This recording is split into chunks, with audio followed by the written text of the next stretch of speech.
half Punjabi, half Gujarati, and I've seen the strengths and weaknesses on both sides. Okay, but when you grow up, Gujarati you're taught the value of money. Yeah. That's a core Yeah. aspect, and business. And when you grow up Punjabi, you're taught the value of social skills. That's a Yeah. big one. Massive. And projection. Like how to project yourself as cool. It's a part of Punjabi culture. I'm not even talking about the weaknesses on both Yeah. sides. I've always noticed since my history of remembering cricket, okay, since I've been watching cricket, there's always been a cohort of North Indians and Punjabis in the team. Okay. And I've honestly had a lot of South Indian bros in my life, and I've had these conversations with my South Indian bros. The South has always felt less represented in the Indian dressing room. I don't think that's a false theory. I think the Punjabi dudes know how to play the people's game. One, we're taught it. It's in our blood. We're taught to be a mahal-oriented Sure, yeah. unit. But I've always felt in cricket the South has been not as well represented as it could have been. I still feel that's true to a large Yeah, it is. Is that chatter in the cricket world? Well, I don't know how much it is there in the cricket world. I'll tell you what I've noticed. These are my observations of Indian cricket. In Indian cricket, there will always be representation from Mumbai. Yeah. There will always be representation from Delhi. And there will always be representation from Punjab. Go back 35 years and tell me one Indian team without representation from these three states. Right? Mumbai, because one of the reasons is that they deserve it in a sense because it's the mecca of cricket here in India. And I think it's got the best cricketing ecosystem perhaps in the world. I love it. Playing cricket in Mumbai is one of the greatest experiences of my life. Even today, if I'm in India and I'm practicing, I go to Shivaji Park and I practice. I love it there. Something about the soil there. Something that's there. The energy there is just so beautiful. This land makes anyone more ambitious. Yeah, I agree. I think on I a agree. primal level, but go on.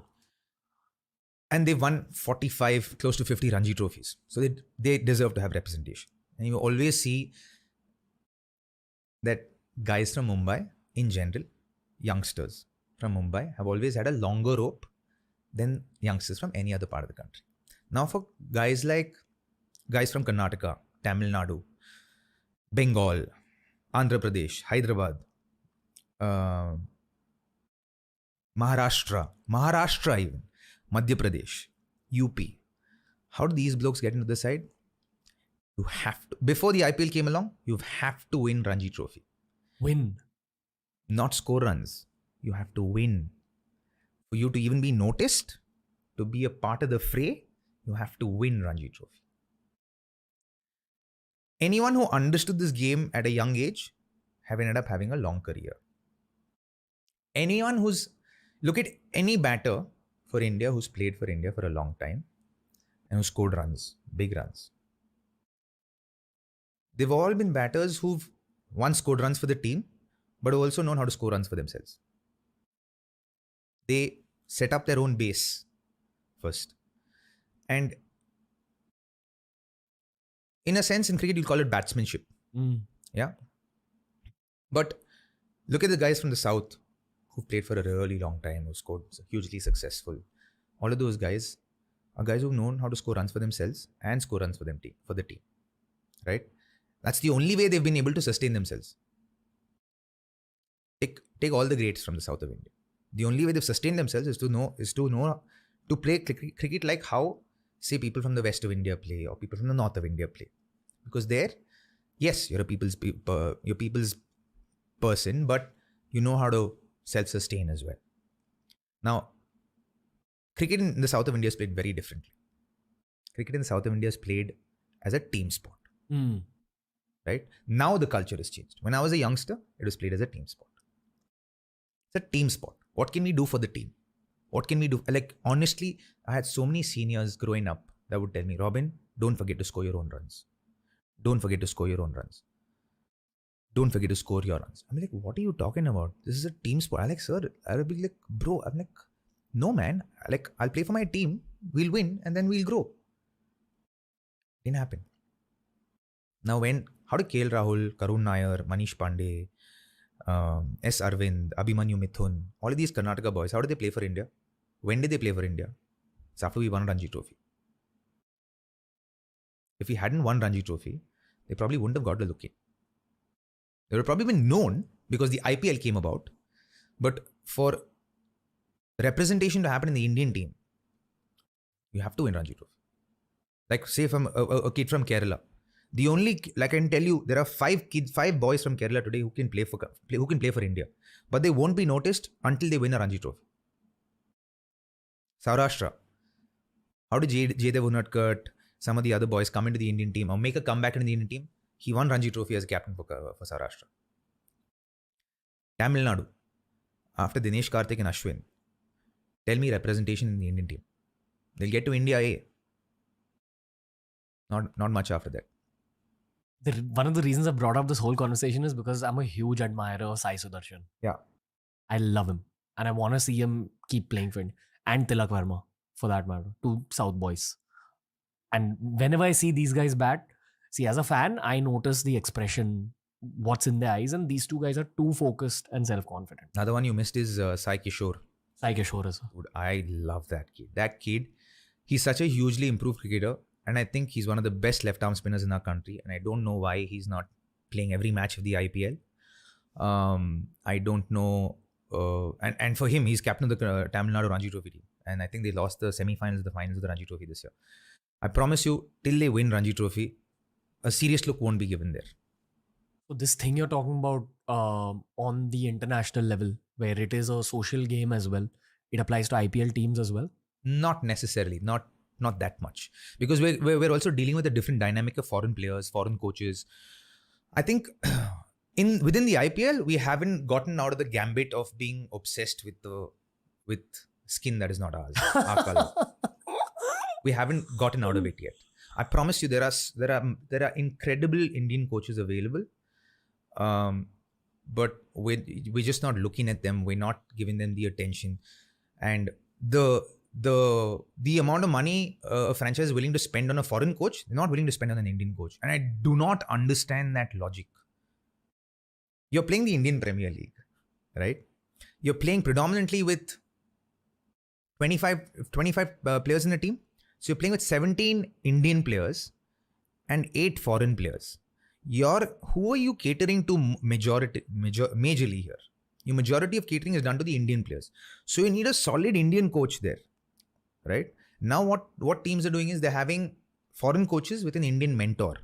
But the Indian mentor is a great. Like an Indian great. Now, how much will a 17-year-old kid or an 18-year-old kid or a 20-year-old kid have the courage to go and have a conversation? Maybe today's generation, maybe the kids will, because they don't know these Indian greats as well as we do.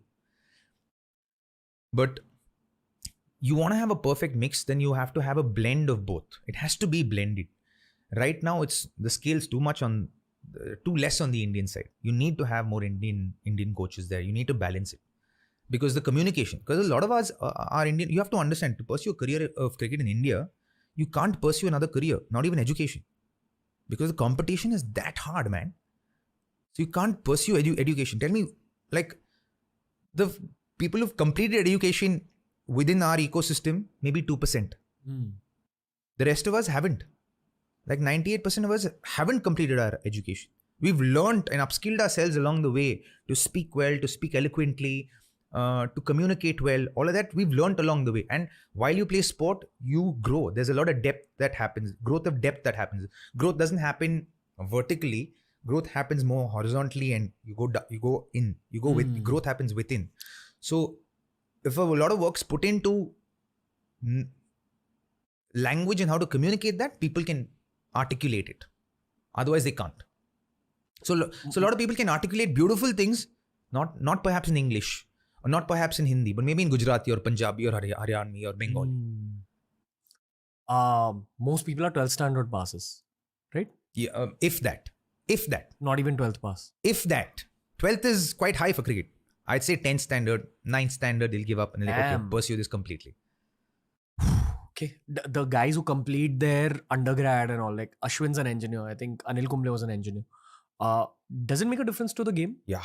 Like I've graduated and finished college and I feel like it's given me a sense of confidence and a well-roundedness, and especially after cricket, that I did not have, or I would not have had. And I got to credit my mom for this, because when I went to it was 2007. I was playing the Cricket World Cup in 50 over World Cup in West Indies when my examinations were happening on my final year BCom.